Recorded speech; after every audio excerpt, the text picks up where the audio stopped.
오늘 말씀을 보니까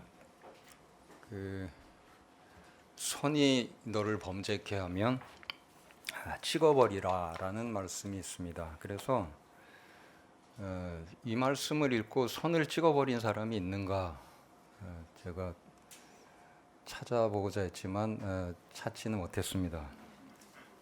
그래서 손 대신 귀를 잘라버린 사람은 제가 발견을 했는데요. 여러분 잘 아시는 반 고흐죠.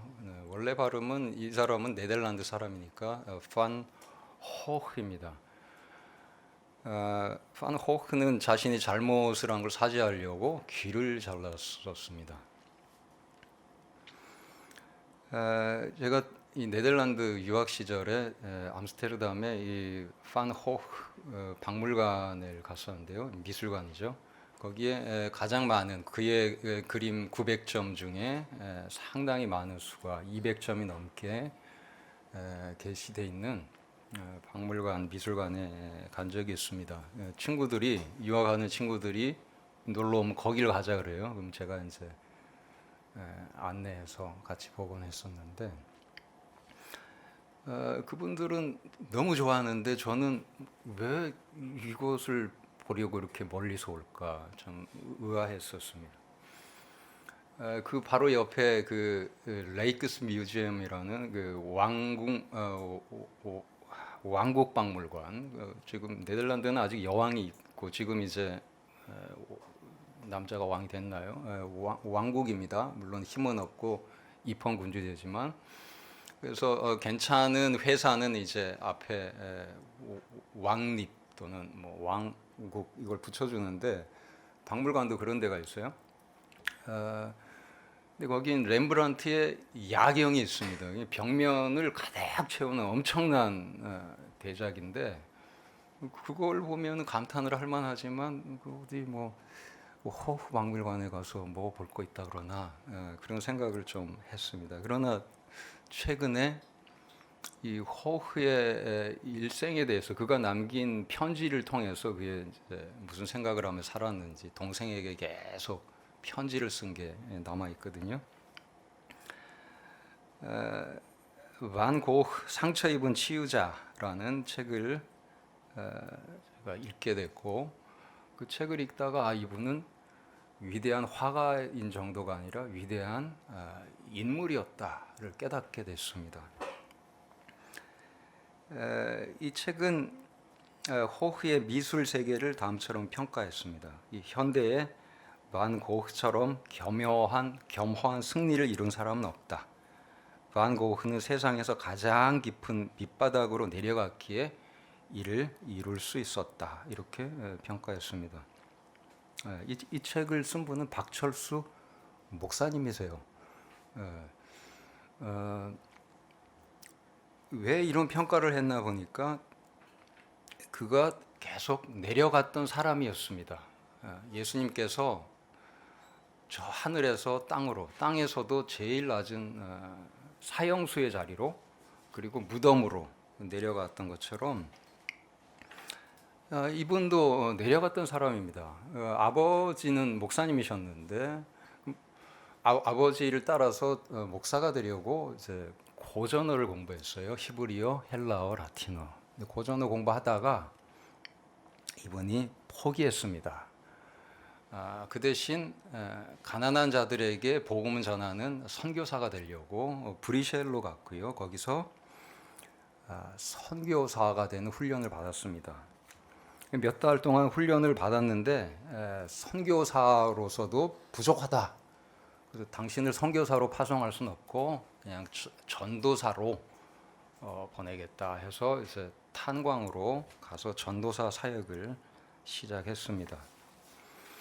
전도사 사역을 하는데 이 광부들이 얼굴에 이제 시커먼 게 묻어 있죠. 그러니까 자기도 검게 이제 칠하고 다니곤 했고요. 그리고 자신이 선교회에서 받는 약간의 돈 그리고 또 가지고 있던 옷이 있었는데 광부들한테 나눠줬습니다.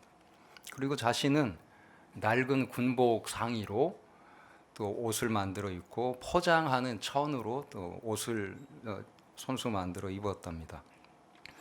그리고 자신이 사는 집이 너무 좋은 집 같아서 새들어 사는 집인데도 나와서 초라한 오두막 집으로 이사 갔답니다.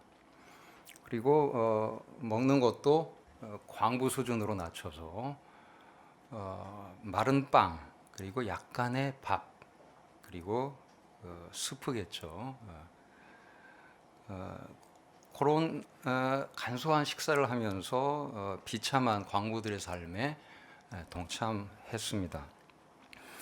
그러한 삶의 결과는 해고였습니다. 이 선교회가 이분이 너무 특이하게 사역을 한다, 비정상적이다 라고 판단을 하고 해고시켰습니다. 해고당한 이 판 호크는 이 그림의 소질이 있었든지 이제 그림을 그리기 시작했고요. 물론 그의 생애에서 이분은 알려진 유명한 화가가 되지는 못했고, 제가 읽은 책에서는 단 한 점이 팔렸답니다. 그러니까 한 점 팔아갖고 어떻게 살았겠어요? 동생이 보내는 후원으로 근근히 살았겠죠. 그러나 그의 사후에 그는 알려졌고 그의 그림을 보는 많은 사람들이 치유를 받게 됐습니다. 저희 학교 동료 중에도 아들이 영국에서 이제 살다가 그러니까 아버지는 이제 공부를 마치고 들어왔지만 이제 아들은 또 그쪽에서 공부를 계속했으니까 직장 잡아 생활하고 했겠는데 아들이 이유 없이 자다가 죽었어요. 근데 그 다음에는 이제 호흐의 이 그림에 빠져가지고 계속 보고 연구하고 하던데 치유를 받은 것 같아요. 요즘은 그냥 보면 굉장히 명랑하게 잘 학교 생활을 하고 가르치고 연구하고 있습니다. 설교할 권리를 박탈당한 전도사. 그러나 그는 말없이 많은 사람을 치유하는 그런 화가가 되었습니다. 예수께서 가신 그 성육신의 길 그리고 세상에 오셔서도 사형수의 자리로 내려갔던 그 길을 따라가려고 했던 이 전도자의 끝은 세상에서 그보다 더 낮은 자리가 있을 수 없는 그런 자리였지만 그는 많은 사람을 치유하는 일을 하게 됐습니다. 그 상처를 스스로 자신을 치유하려고 그리고 또 그렸겠죠. 얼마나 많은 그림을 그렸나 보니까 이분이 많이 그릴 때는 이틀이나 3일에 한 점씩 그린 겁니다. 얼마나 괴로웠으면 자신을 치유하려고 그리고 팔리지도 않는 그 그림을. 그러나 그의 그림은 결국 수많은 사람을 치유하게 되었습니다. 그런데 오늘 본문을 보면 이 낮은 자리로 내려가려는 게 아니라 더 높은 자리에 올려가려고 누가 더 크다, 키가 더 크다가 아니라 권력 서열 다툼이죠. 서열 1위는 누구냐, 2위는 누구냐 다툼을 하는 예수님의 제자들, 사도들이 발견됩니다. 이 사도들이 서로 다투었다라고 하는데 이 33, 34절은 50절과 짝을 이룹니다. 50절에도 서로라는 단어가 나오고 있습니다. 서로 화평하라, 평화하라. 그래서 33절부터 50절까지는 하나의 단락을 이루고 또 양파 껍질처럼 이렇게 한 커플씩 단락을 평행을 이루면서 연결이 됩니다. 이 누가 더 서열이 높은가라는 다툼은 유대인들 가운데 매우 자연스러운 그런 토론 주제였습니다. 심지어 경건한 유대인들이 광야 가서 생활을 한 쿰란 공동체, 그들이 남겨놓은 글도 보면 그런 서열을 그들이 정했고 모임이 있으면 또 서열대로 앉고 그랬다는 것을 볼 수 있습니다. 제자들도 자연스럽게 그들의 문화 속에서 그렇게 토론한 것인데 예수님은 이것을 그냥 두고 보지 않습니다. 서로 화목하라고 하는데 소금을 가운데 두고 서로 화목하라고 하십니다. 우리가 식사를 하러 가면 이 소금이 식탁에 있죠. 그리고 그 소금은 식탁 대개 한 가운데에 있습니다. 누구도 그 소금을 독점하지 않고 사이좋게 소금을 나누어서 사용합니다. 이런 식탁 공동체처럼 제자들의 공동체는 서로 화평해야 된다는 것입니다. 35절에서 37절을 보면 예수님은 이 더 높은 자가 되려고 다투는 제자들에게 어린아이를 영접하라고 가르치십니다.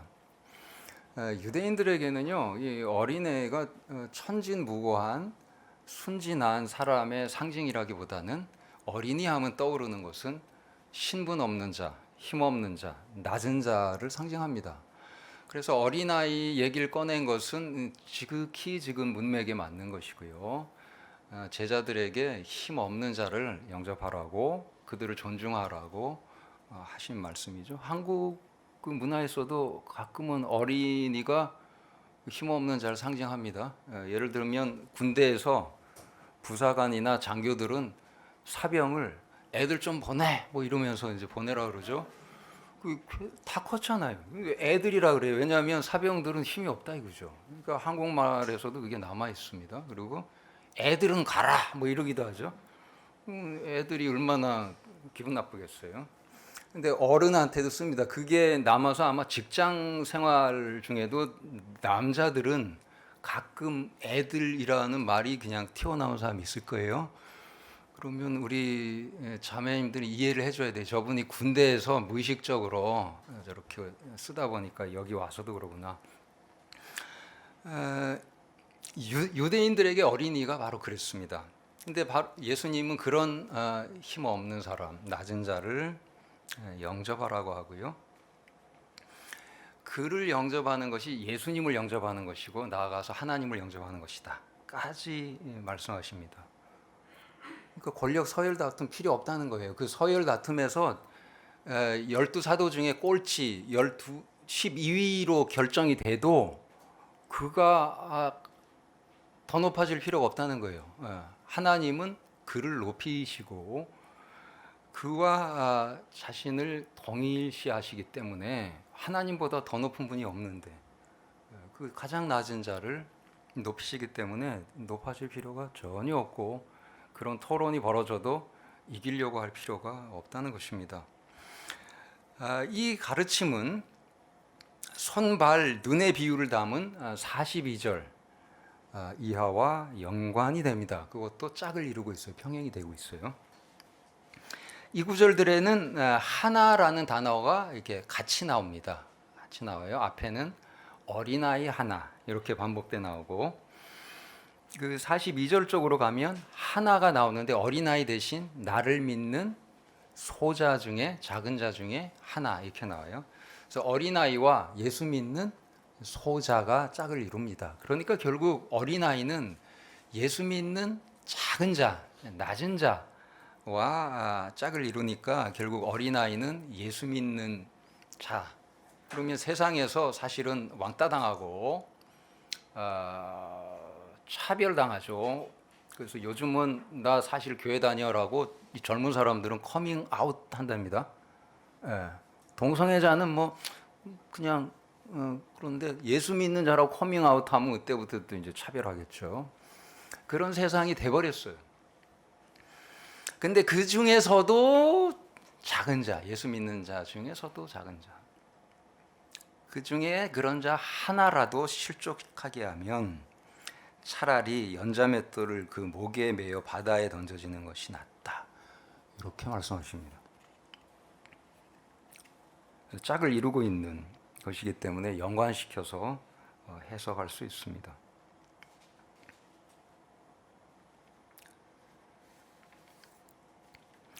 이 이 작은 자는 마태복음에도 종종 나오는 표현입니다. 주로 예수 믿는 자 중에 작은 자 이렇게 얘기하세요. 형제 중에 작은 자. 그 형제란 말은 보면 그리스도인을 가리키는 말이고 복음서에서는 예수님의 제자들 가리키는 말이고, 그래서 이 마가복음처럼 예수 믿는 그런 자들 중에 작은 자를 주로 가리키는데요. 유대인들은 이 소자, 작은 자 하면 연약한 하나님의 백성을 가리키는 용어로 사용한 것을 볼 수 있습니다. 그 고대 유대 문헌에 나오는 그런 표현 방식입니다. 또 구약에도 가난한 자라는 표현 나오죠. 나는 가난하오니. 근데 그 가난하다고 한 사람이 누군가 보면 다윗이에요. 다윗이 가난하지 않죠. 근데 가난하대요. 이건 매우 상징적인 표현입니다. 하나님의 백성이 자신을 겸허하게 낮추어서 부르는 표현이고, 또 유대인들이 포로 잡혀와서 바벨론 생활할 때, 그리고 로마 치하에서 유대인들은 많은 것을 뺏깁니다. 그러니까 가난해져요. 또 실제로 이 가난한 자처럼 이 소자도 하나님의 백성을 가리키는 그런 표현으로 사용된 말입니다.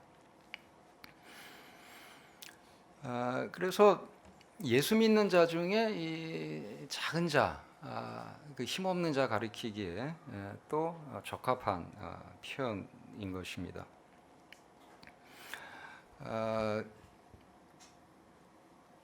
이런 힘없는 사람을 영접하는 행위, 그것은 예수님을 영접하는 행위고 나가서 하나님을 영접하는 것이다. 예수께서 37절에 어린아이를 비유로 사용해서 알려주시는 것을 볼 수 있습니다.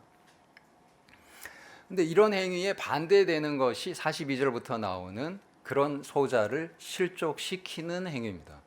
실족시키다라는 말은 좀 어려운 말이죠. 스칸달리조라는 단어는 이렇게 넘어지게 하는 것인데, 지금 앞에 나오는 게 영접하다로 나왔으니까 이것을 짝을 이뤄서 반대말로 나오면 뭡니까? 실족하는 것은 배척하는 거죠.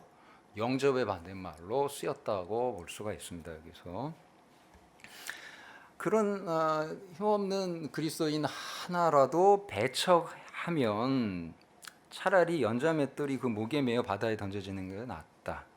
연자맷돌은 지름이 적어도 1.8m, 나귀가 돌리는 맷돌입니다. 그리고 무게는 수톤에 달한다고 합니다. 이걸 목에 메고 바다에 던져지면 어떻게 됩니까? 뭐 유유히 수영할 수 있을까요? 바로 가라앉아서 죽겠죠.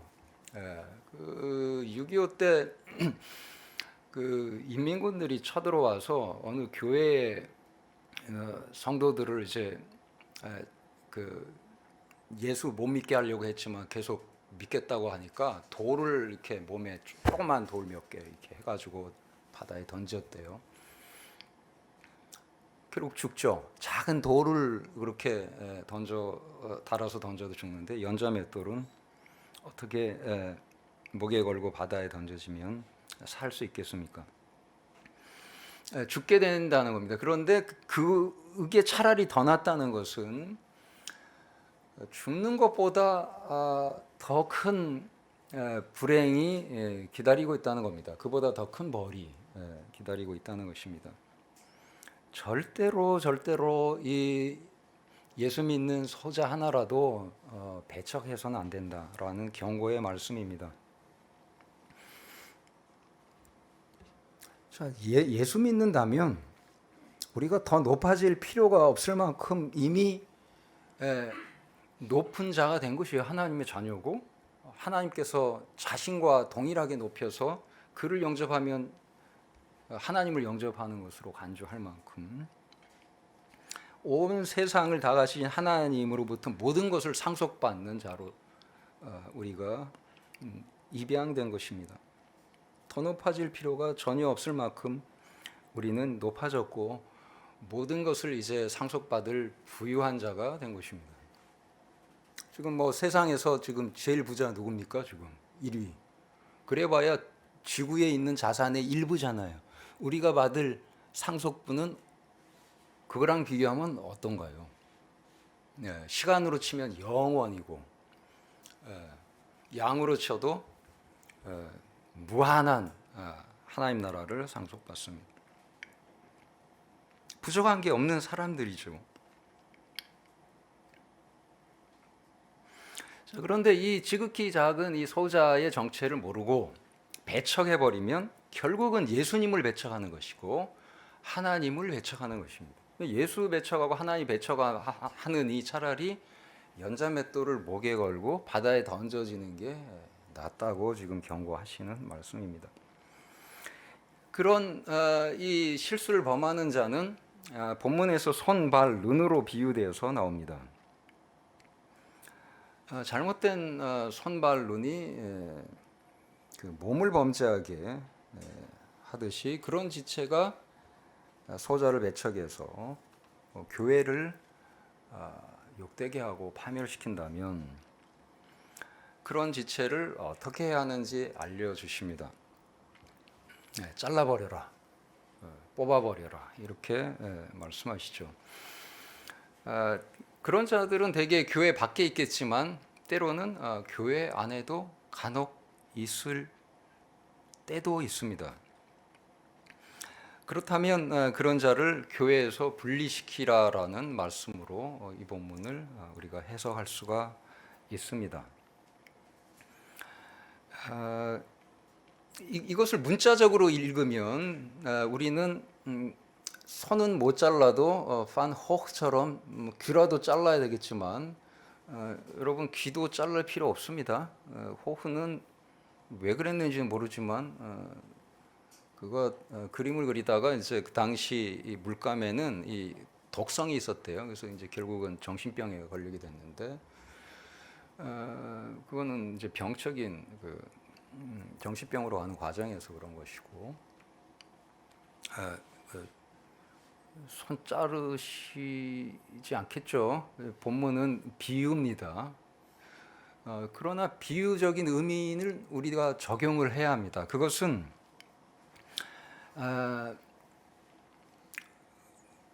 교회에서 분리시키라는 것이죠. 권징으로 볼 수가 있습니다. 자, 그렇게 해석할 수 있는 것은 신명기 14장 1절에 보면 신체 훼손을 금하고 있습니다. 구약이 명확히 금한 신체 훼손을 예수께서 명령했다고 볼 수가 없습니다. 고대 랍비들도 이 구약에 보면 눈은 눈으로 이는 이로 갚으라. 이거는 재판의 원리인데 공정한 재판을 하라는 원리로 해석을 했지. 그 범죄자에게 눈을 뽑아버리고 손을 잘라버리고 하라는 방식으로 해석 적용하지는 않았습니다. 또한 신명기 말씀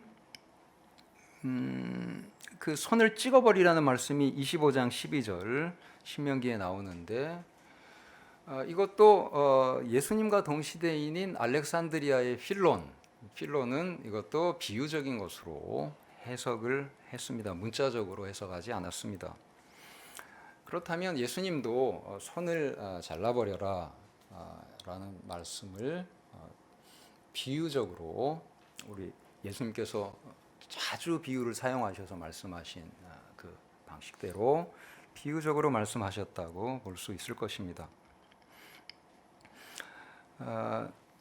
그렇다면 몸으로 비유되는 종종 몸으로 비유되는 이 그리스도인의 공동체, 그 공동체를 상하게 하고 파괴하는 지체를 경고를 줘서 권징하라는, 그리고 심한 경우에는 당분간 교회로부터 분리시켜서 이 사람은 그리스도인이 아닙니다라고 선언할 필요가 있는 권징을 가리킨다라고 우리가 볼 수 있습니다.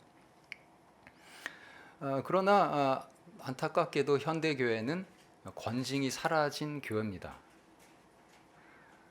특히 대부분의 한국 교회는 예배의 필수 요소 중에 하나인 성찬을 사실상 없애버렸습니다. 1년에 뭐 한두 번 하고 있죠. 예배 때마다 사실 해야 정상인 그 성찬을 하지 않으니 권징의 제1단계인 수찬 정지가 행해질 수가 없습니다. 예배 참석 금지 그 다음 단계죠. 1개월 금지, 2개월 금지. 그다음에 심한 경우는 이분은 그리스도인이 아닙니다라고 선언하는 게 뭡니까? 당신은 교회 나오지 마세요. 이렇게 출교 선언을 하게 되죠. 근데 그런 것은커녕 수찬 정지도 할 수 없는 그런 상황에 우리는 놓여 있습니다. 그러나 종교개혁 전통에서 매우 중요한 전통이 권징제도였고, 칼빈은 교회의 파멸을 막는 유일한 처방이 권징이라고 그렇게 주장을 한 바 있습니다. 제가 기독교 강요를 잠깐 인용을 해보겠습니다. 회중을 제지할 관심도 없고 방편도 없어서 교회를 위협하는 놀라운 파멸이 시작되고 있음을 분별하게 될 때 우리에게는 이를 막아야 할 바로 그 필요성으로 인해서 무슨 처방이 절실하게 요구된다. 그런데 그 유일한 처방으로서 그리스도가 명령하셨고 경건한 사람들이 항상 사용해 왔던 것이 권징이다. 유일한 처방이다. 교회 파멸을 막는 유일한 처방이다. 칼빈은 이 권징 없이 교회가 존속할 수 없다고까지 주장했습니다. 이 권징의 고리가 없어도 교회가 오래 존속될 수 있다고 자신하는 자들은 과오를 범하고 있다. 개혁교회의 전통 그리고 개혁주의 신학이 이 권징을 매우 강조했음에도 물론 성찬을 이제 점점 중요시하게 되는 코로나 시기를 지나면서 모여서 할 수 있는, 모이지 않으면 할 수 없는 그게 성찬이잖아요. 그래서 성찬이 이제 점점 많이 한국 교회도 시행되리라고 보고, 따라서 권징도 가능하게 되리라고 봅니다. 충분히 우리는 개혁교회적이지 않습니다. 개혁파라고 얘기하지만, 장로교라고 얘기하지만 아직은 장로교다워져야 되고 개혁교회다워져야 되고 개혁신학도 더 적용돼야 합니다. 손발눈을 제거하라는 경고를 받은 제자들은 교회를 망치고 있는 상태에 있지는 않았습니다. 그때. 그러나 예수께서는 이런 경고를 왜 주셨을까요? 누가 더 큰지 다투고 토론하는 그런 상태에서 우리는 이 교회를 망치는 손, 발, 눈이 되기 시작하는 겁니다. 내가 더 크다라고 다투는 그 마음은 결국 소자를 이제 무시하게 될 수 있는 이 심리 상태하고 너무 맞닿아 있는 것입니다. 이 유혹의 시작입니다. 더 큰 권력을 차지하려는 유혹은 교회를 파멸시키는 그 사탄의 유혹의 시작인 것입니다. 이런 유혹에 넘어진 자들을 부르는 이름을 만들었습니다. 사람들은 교권주의자라고 부릅니다. 교권주의자. 이 개개의 교회 차원에서는 거의 발견되지 않겠지만 이 노예 조직이나 총회 조직, 거대한 교단 조직 안에서는 또 그런 일들이 이제 생겨나서 그런 명칭도 생겨난 것이죠. 우리가 부름받은 길은 그런 길은 아닐 것입니다. 사도 바울은 우리의 약함을 통해서 오히려 우리는 강해진다고 말씀합니다. 고린도후서 12장 말씀입니다. 그러므로 내가 그리스도를 위하여 약한 것들과 능욕과 궁핍과 박해와 권고를 기뻐하노니 이는 내가 약한 그때의 강함이라. 약한 것을 오히려 자랑하겠다고 말씀하죠. 하나님은 소자들을 사용해서 세상의 큰 자들을 부끄럽게 하시는 분입니다. 고린도전서에서 바울은 이렇게 말씀합니다. 하나님께서 세상의 천한 것들과 멸시받는 것들과 없는 것들 택하사 있는 것들을 폐하러 하시나니. 이게 이제 하나님의 스타일이죠. 하나님께서 택하신 그런 약한 자들이 바로 그리스도인들입니다. 성경은 우리에게 권력을 추구하지 말고 그래서 섬김을 추구하라고 하지요. 갈라디아서 5장에 보시면 사랑으로 서로 종노릇하라고 합니다. 서로 지배하고 억누르려고 하기보다는 서로 낮추고 종처럼 섬기는 것이 우리가 부름받은 십자가의 길입니다. 이것을 비웃는 그런 철학자도 있었죠. 니체 같은 자는 노예윤리다 하면서 이런 길을 비판하겠지만 우리는 노예는 아니죠. 이미 해방된 자고 사탄의 노예인 상태에 있는 자들이 세상 사람들인 것입니다. 사탄으로부터 해방된 자유인으로서 이제 다른 사람들을 해방시키기 위해서 자발적으로 섬김의 길을 택한 자들이 그리스도인들의 길인 것입니다. 그러니까 노예의 윤리가 아니라 자유인의 윤리인데 노예 해방의 윤리라고 우리가 부를 수 있을 것이고, 남을 해방시키기 위해서 그 사람을 위해서 내가 노예처럼 그렇게 행동하는 것이겠죠. 그리스도인은 서로 높다고 주장해서는 안 될 것이고요. 그러한 주장을 가지고 서로 다투어서도 안 될 것입니다. 성경은 말씀합니다. 아무 일에든지 다툼이나 허용으로 하지 말고 오직 겸손한 마음으로 각각 자기를 자기보다 남을 낮게 여기고, 남이 더 낫다고 간주하면서 사는 삶입니다. 서로 높은 자리를 차지하려고 다투는 제자들에게 예수께서는 평화를 명령하셨습니다. 오늘 본문 끝절에 나오죠. 사도 바울도 이 예수님의 가르침을 따라서 화목하라고 명합니다. 할 수 있거든 너희로서는 모든 사람과 더불어 화목하라. 사랑 안에서 가장 귀히 여기며 너희끼리 화목하라. 고린도 교회가 화목하지 못하고 다툰 적이 있어요. 4개의 팔을 만들어서 서로 잘났다고 싸웁니다. 자기들이 내세우는 베드로, 바울, 아볼로 그리고 그리스도 이렇게 해서 서로 바울이 더 낫다, 아볼로가 낫다 하면서 싸웠습니다.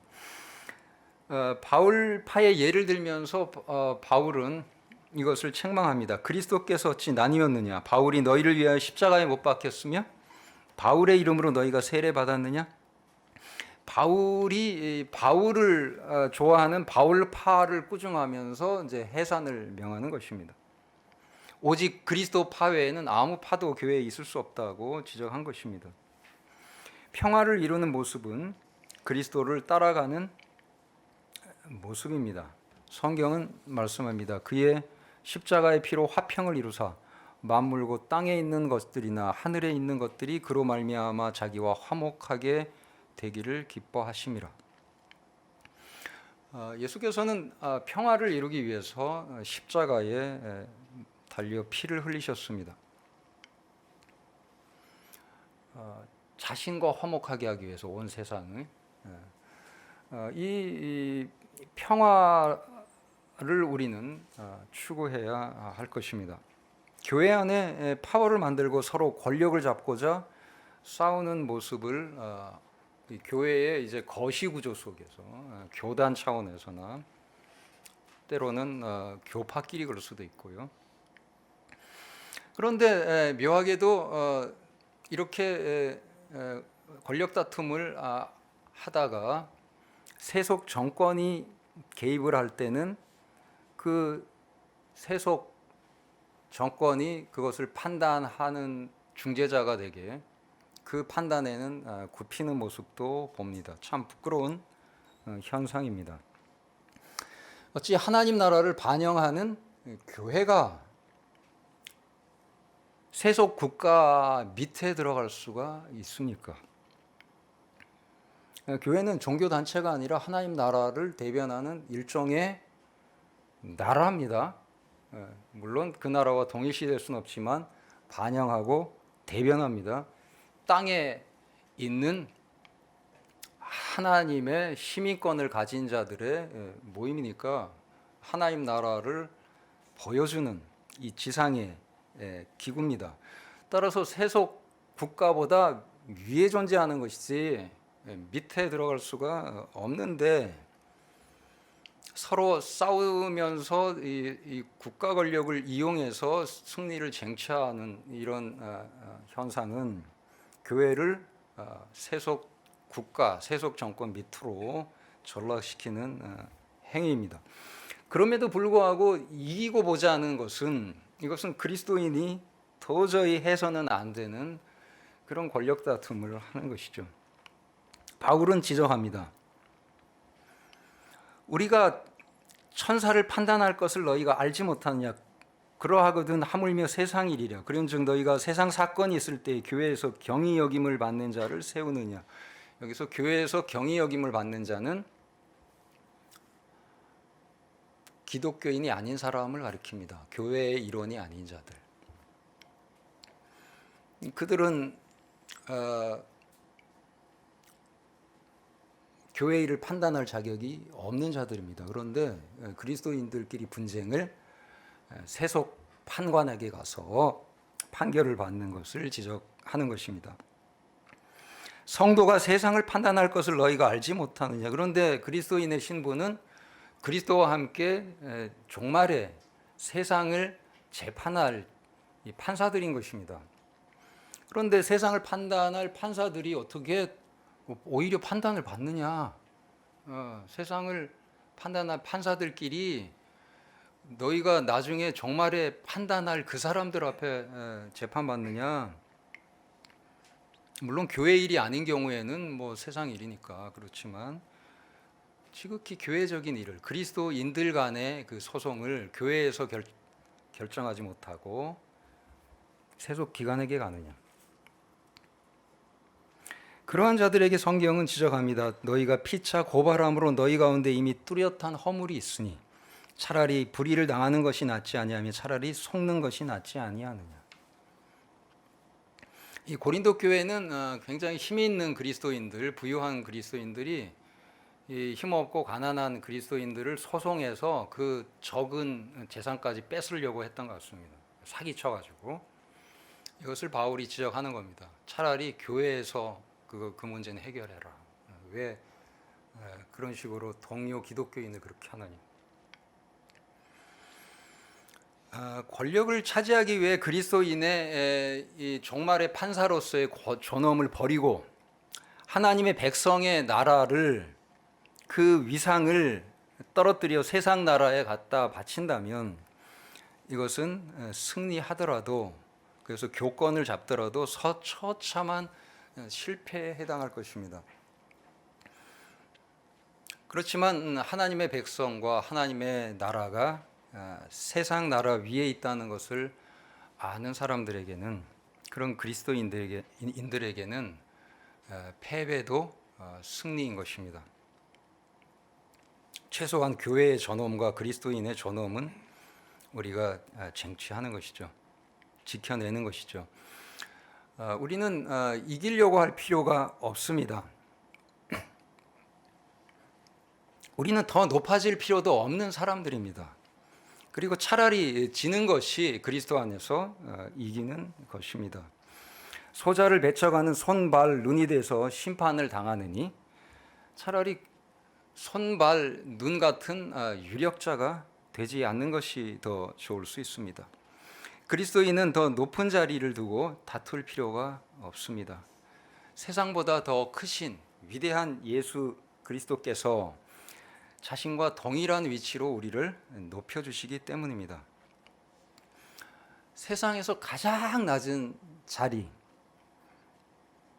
그냥 사형수의 자리겠죠. 그것도 예수님처럼 그냥 간단히 목 잘려 죽거나 하는, 총살 당하거나 하는 게 아니라 오랫동안 매달려서, 그것도 나체로 매달려서 물론 유대인들은 약간 가리긴 했을 겁니다. 유대인 정서상 로마가 그 정도는 용인해줬겠죠. 그렇지만 수치를 당하면서 수시간 동안 고난을 당하고 죽는 너는 아무것도 아니야라고 선언하는 그 사형의 방식이죠. 그 자리로 내려오신 예수께서 그 십자가를 통해서 이 소자의 자리, 지극히 낮은 소자의 자리를 가장 높은 자리로 만들어 주셨기 때문입니다. 그래서 우리가 처한 곳이 아무리 비참한 곳이라 할지라도 이미 그 자리는 그리스도 안에서 가장 고귀한 자리가 되기 때문입니다.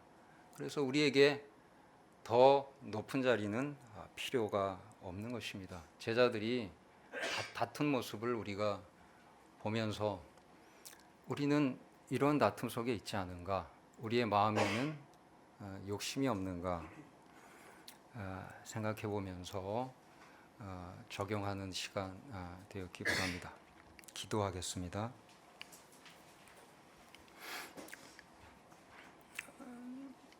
가장 낮은 사형수의 자리로 부당한 재판을 당하며 내려가신 그 십자가의 길 우리에게 가르쳐 주옵소서.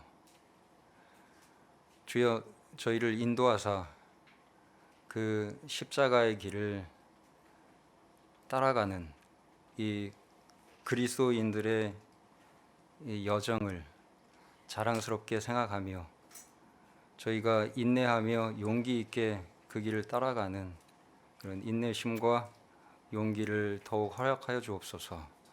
주여, 주의 성령으로 우리가 이 땅에서 승리하는, 그리스도 안에서 승리하는 욕심을 이기는 삶을 살도록 오늘도 저희를 인도하시며 은혜 베풀어 주옵소서. 예수님의 이름으로 기도합니다. 아멘.